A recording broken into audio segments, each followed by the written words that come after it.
வாயில் வச்சதும் அப்படி கரைஞ்சி போகிற மாதிரியான ஒரு சூப்பரான ஈவினிங் ஸ்நாக்ஸ் ரெசிபி தாங்க இன்றைக்கி பார்க்க போகிறோம். வெல்கம் டு மிஸ்ஸஸ் சமையலறை. இன்றைக்கி நம்ம வீடியோவில் அப்படியே வாயில் வச்சதும் கரைஞ்சி போகிற மாதிரியான ஒரு எக் புட்டிங் எப்படி பண்ணுறதுன்னு பார்க்கலாங்க. அதுக்கு முன்னாடி நம்ம சேனலுக்கு இப்போ தான் நீங்கள் ஃபஸ்ட் டைம் வரீங்கன்னா மறக்காமல் சப்ஸ்கிரைப் பண்ணிக்கோங்க. வாங்க இந்த எக் புட்டிங் எப்படி பண்ணுறதுன்னு பார்க்கலாம். இந்த எக் புட்டிங் பண்ணுறதுக்கு ஃபஸ்ட்டு ஸ்டவ்வில் ஒரு பேன் வச்சுருக்கேங்க. அதில் அரை கப் சர்க்கரை சேர்த்துக்கலாம். இதை இப்போ நம்ம கேரமல் பண்ண போகிறோம். அதுக்கு சர்க்கரையை சேர்த்துட்டு ஸ்டவ்வை ஹை ஃப்ளேம்லேயே வச்சு இந்த சர்க்கரை தானாக கரையிற அளவுக்கு நம்ம அப்படியே விட்டுடலாம். பாருங்கள், லைட்டாக அது மெல்ட் ஆக ஆரம்பிச்சிடுச்சு. இப்போது ஒரு கரண்டி வச்சு நல்லா கலந்து கொடுத்துக்கலாம். சர்க்கரை அப்படியே கரைஞ்சி நமக்கு கேரமலாக ரெடி ஆகணும். பாருங்கள், நல்லா சர்க்கரை கரைஞ்சிடுச்சு. அப்படியே கொஞ்சம் கொஞ்சமாக கலர் மாறுது. இன்னும் கொஞ்சம் லைட்டாக கலர் மாறினா போதும். பாருங்கள், ஒரு கோல்டன் கலரில் வந்திருக்கு. இந்த ஸ்டேஜில் ஒரு டீஸ்பூன் நெய் சேர்த்துக்கலாம். நீங்கள் நெய் வேணாம்னு நினச்சிங்கன்னா பட்டர் கூட சேர்த்துக்கலாங்க. பட்டர் சேர்க்கும் போது அன்சால்டட் பட்டராக இருந்தால் சேர்த்துக்கோங்க. இப்போது ஸ்டவ்வை ஆஃப் பண்ணிவிட்டு இந்த நெய்யோடு நல்லா கலந்து விட்டுக்கலாம். நெய்யோடு நல்லா கலந்ததுக்கு அப்புறமா ஒரு கப் காய்ச்சி ஆற வச்ச திக்கான பால் சேர்த்துக்கலாம். ஸ்டவ்வை ஆனில் வச்சுட்டு பால் சேர்க்கும் போது மேலெல்லாம் தெறிக்க ஆரம்பிச்சிடும். அதனால் ஸ்டவ்வை ஆஃப் பண்ணிவிட்டு கொஞ்சம் கொஞ்சமாக பால் சேர்த்து இந்த மாதிரி கலந்து கொடுத்துக்கோங்க. இப்போது ஒரு கப் பாலையும் சேர்த்தாச்சு. சேர்த்ததுக்கு அப்புறமா இப்போ ஸ்டவ்வை ஆன் பண்ணிவிட்டு இந்த கேரமலோட இந்த பால் நல்லா மிக்ஸ் ஆகி வரணும். பாருங்கள், மிக்ஸ் ஆகி வந்துட்டுருக்கு. இந்த அளவுக்கு வந்ததுக்கப்புறம் ஸ்டவ்வை ஆஃப் பண்ணிவிட்டு இது நல்லா ஆறட்டும்.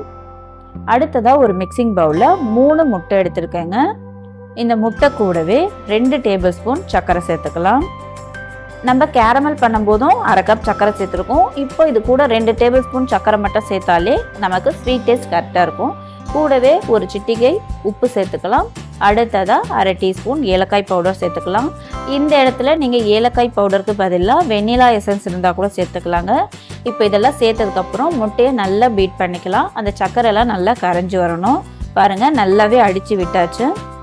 இந்த அளவுக்கு எல்லாம் நல்லா மிக்ஸ் ஆனதுக்கப்புறமா நம்ம ரெடி பண்ணி வச்சுக்க கேரமல் இருக்கு இல்லையா, அதை இது கூட சேர்த்துக்கலாம். சேர்த்துட்டு அதையும் நல்லா இது கூடவே நல்லா பீட் பண்ணி விட்டுடலாம். இப்போ நல்லாவே நம்ம மிக்ஸ் பண்ணிட்டோம். பாருங்கள், அடுத்ததாக இந்த புட்டிங் செட் பண்ணுற பாத்திரம் எடுத்துக்கலாங்க. நான் இன்றைக்கி ஒரு பவுல் தாங்க எடுத்திருக்கேன். நீங்கள் கேக் டீன் இல்லை ஒரு டிஃபன் பாக்ஸ் எதுவாக இருந்தாலும் பரவாயில்ல, அதில் ஃபுல்லாக நெய் அப்ளை பண்ணிக்கலாங்க. ஃபுல்லாக நெய் தடவிட்டு அடுத்ததாக ஒரு சன்னி வச்சுக்கலாம். வச்சுட்டு அதில் நம்ம ரெடி பண்ணி வச்சுருக்க கலவை இருக்கு இல்லையா, அதை வடிகட்டி சேர்த்துக்கலாம். நம்ம வடிகட்டி சேர்க்கறதுனால புட்டிங் நமக்கு நல்லா ஸ்மூத்தாக கிடைக்கும். இப்போ வடிகட்டியாச்சு. இப்போ இதை ஒரு மூடி போட்டு மூடி வச்சிடலாங்க.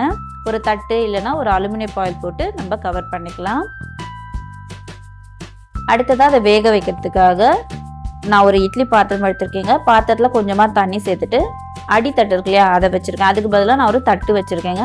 அதில் இப்போ நம்ம புட்டிங் ரெடி பண்ண பாத்திரத்தை வச்சுட்டு ஒரு 20லேருந்து 30 நிமிஷத்துக்கு மீடியம் ஹீட்லேயே வச்சு இதை வேக வச்சுக்கோங்க. இப்போ இதை மூடி வச்சிடலாம். அப்படியே இருக்கட்டும்.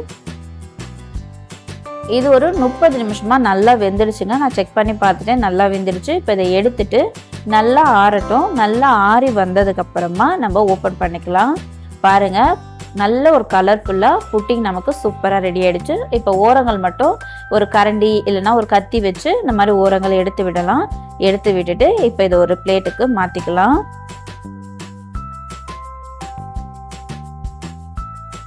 பாத்திரத்தில் ஒட்டாமல் நமக்கு சூப்பராக ரெடி ஆகிடுச்சு. நான் மேலே கொஞ்சமாக நட்ஸ் மட்டும் வச்சுருக்கேங்க. இப்போ இதை நான் கட் பண்ணி காமிக்கிறேன். பாருங்கள், உங்களுக்கு பார்க்கும்போதே தெரியும் அந்த கத்தி எந்த அளவுக்கு சாஃப்டாக இறங்குதுன்னு. ரொம்ப ரொம்ப சாஃப்டாக வாயில் வச்சதும் அப்படியே கரைஞ்சி போகிற மாதிரியான ஒரு சூப்பரான எக் புட்டிங் ரெடி ஆகிடுச்சு. இதில் அந்த முட்டையோட ஸ்மெல்லாம் சுத்தமாக வராது. ஏலக்காயோட ஃப்ளேவரோட செம்ம டேஸ்ட்டாக சூப்பராக இருக்கும். இந்த வீடியோ உங்களுக்கு பிடிச்சிருக்கும்னு நினைக்கிறேன். பிடிச்சிருந்தால் மறக்காமல் நம்ம சேனலை சப்ஸ்கிரைப் பண்ணிக்கோங்க. தேங்க்ஸ் ஃபார் வாட்சிங்.